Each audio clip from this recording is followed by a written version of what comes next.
बच्चे बच्चे बच्चे हो गया बच्चे।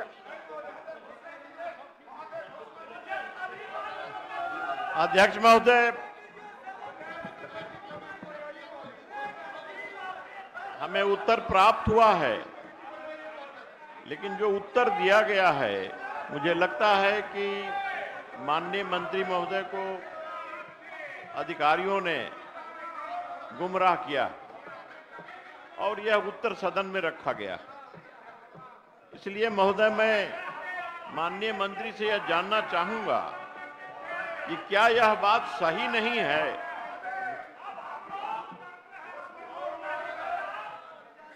कि कमेटी के सेफ्टी कमेटी के सिफारिश के बाद महोदय अपने अपने अपने अपने अपने जगह पर स्थान ग्रहण कीजिए।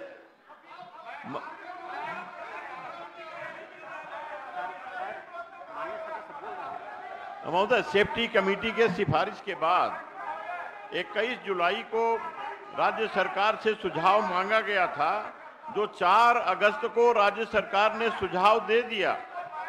महोदय, आंगनवाड़ी सेविका, सहायिका, मिनी आंगनवाड़ी कार्यकर्त्री हैं। आप सभी के लिए वीडियो बेहद ही महत्वपूर्ण होने वाली है। हाल ही के अंदर कुछ ऐसे कार्य हुए हैं, हाल ही के अंदर कुछ ऐसे सराहनीय कदम उठाए गए हैं, जिनको देखने के बाद अब आंगनवाड़ी सहायिकाओं के मानदेय वृद्धि की जो आशाएं हैं वो चरम पर पहुंच गई हैं। फिलहाल के लिए ये वीडियो आपने देखी होगी, फिलहाल ये इंट्रो पॉइंट था, पूरी वीडियो आप देखें।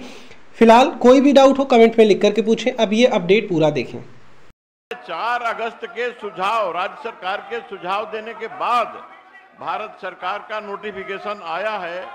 अब मैं जानना चाहता हूं महोदय कि अब राज्य सरकार कौन सा दूसरा और अंतिम नोटिफिकेशन का इंतजार कर रही है, जबकि उसके बाद का नोटिफिकेशन आ गया है और उसी नोटिफिकेशन के आलोक में अन्य राज्यों में यह नियम लागू है कि अब टेक्निकल ही और एमबीए होंगे, एमबीआई होंगे और डीटीओ होंगे, यह अन्य राज्यों में लागू है और यहाँ ने उसके कई फायदे हैं, सरकार यह जानती है। ठीक है, इसके बाद भी इसमें विलंब क्यों हो रहा है, मैं जानना चाहता हूं। माननीय मंत्री परिवहन विभाग महोदय, हमने उत्तर में बताया है कि ये जो ड्राफ्ट पब्लिकेशन हुआ था उस पर बिहार सरकार ने अपनी टिप्पणी दे दी है भारत सरकार को, लेकिन उस पर अंतिम निर्णय करके अधिसूचना जारी नहीं हुई है। और हमने सदस्य माननीय को कहा है कि अगर भारत सरकार अधिसूचना जारी कर देगी, निश्चित रूप से सरकार उस पर विचार करेगी। सकारात्मक जवाब है माननीय सदस्य सुश्री श्रेयसी सिंह जी। अध्यक्ष महोदय, उत्तर प्राप्त है और जिला अधिकारी को निर्देश भी दिया गया है कि भवन निर्माण का कार्य पूरा किया जाए, परंतु एक सवाल इस जवाब में ही छुपा हुआ है।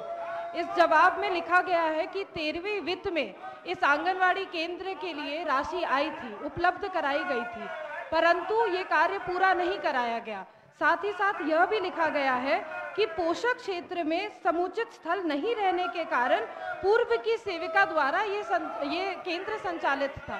मैं माननीय मंत्री से ये जानना चाहती हूँ कि क्या ये केंद्र का भवन निर्माण पूरा कराने के जो सरकार की सोच है वो इस 15वीं वित्त की राशि से पूरा की जाएगी?